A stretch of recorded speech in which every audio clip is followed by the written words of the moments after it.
Hello കൂട്ടുകാരെ, നമ്മൾ ഇന്ന് നോക്കാൻ പോകുന്നത് 5th സ്റ്റാൻഡേർഡിലെ ഫസ്റ്റ് ചാപ്റ്ററായ ഹമാരി ധർത്തി.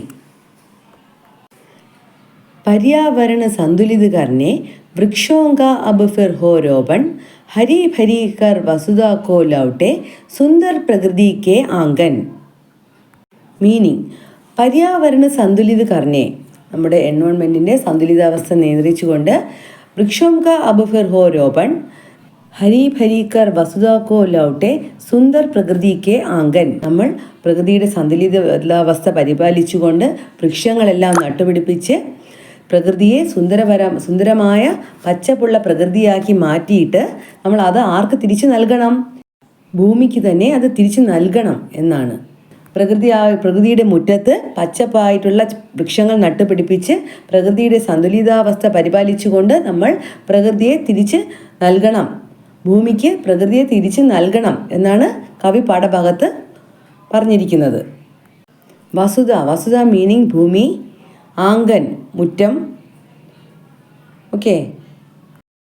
हरी भरी वसुधा के ऊपर नील गगन ने छाता ताना, कल कल करते नदियों झरना, बहे आ रहे गाते गाना. അതായത് നല്ല പച്ചപ്പുള്ള ഭൂമിയുടെ മുകളിൽ നീലാകാശം കുടപിടിച്ചിരിക്കുന്നു. കളകള ശബ്ദത്തോടുകൂടി, കളകള ആരവത്തോടുകൂടി നദികൾ പാട്ടുപാടി ഒഴുകുന്നു എന്നൊക്കെയാണ് കവി വർണ്ണിച്ചിരിക്കുന്നത്. रंग बिरंगी तितली देखो, कोयल कूग रही है वन में, शीतल मंद सुगंध हवा के चौंगे मस्ती भरते मन में. അതായത് പല പല വർണ്ണത്തോടു കൂടിയുള്ള ചിത്രശലഭത്തിനെ നിങ്ങൾ കണ്ടോ? തിത്തലി, ബട്ടർഫ്ലൈ. കുയിലുകൾ നല്ല സ്വരത്തിൽ പാട്ട് പാടുന്നത് കേൾക്കുന്നുണ്ടോ കാട്ടിൽ? അതുപോലെ തന്നെ നല്ല തണുത്ത ഇളം കാറ്റിൻ്റെ സുഗന്ധം നമ്മുടെ എല്ലാവരുടെയും മനസ്സിനെ സന്തോഷത്തിൽ നിറയ്ക്കുന്നു എന്നൊക്കെയാണ് കവി വർണ്ണിച്ചിരിക്കുന്നത്. ഹവ മീൻസ് കാറ്റ്, കോയൽ കുയിൽ, തിത്തലി ബട്ടർഫ്ലൈ. ഹിം ആഗച്ഛാദിത് പർവത് ദേഖോ, സീനാ താൻ ഗഗൻ ചുംബി ഹൈ, സാഗർ കി ഉത്ഥാൽ തരംഗെ ഭൂക്കെ പൈർ പഖാർ രഹി ഹൈ.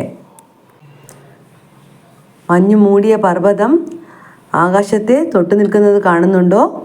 അതുപോലെ തന്നെ കടലിൻ്റെ തിരമാലകൾ ഭൂമിയുടെ പാദങ്ങൾ കഴുകുന്നത് നിങ്ങൾ കാണുന്നുണ്ടോ എന്നൊക്കെയാണ് കവി നമ്മളോട് പറയുന്നത്. അതായത് തിരമാലകളുടെ ഭംഗി, അതുപോലെ തന്നെ മഞ്ഞുമൂടിയ പർവ്വതത്തിൻ്റെ ഭംഗി, അതെല്ലാം ഈ കവിതയിലൂടെ കവി വർണ്ണിച്ചിരിക്കുകയാണ്. കൂട്ടുകാർക്കെല്ലാം പാഠഭാഗം മനസ്സിലായി എന്ന് കരുതുന്നു. Thank you for watching.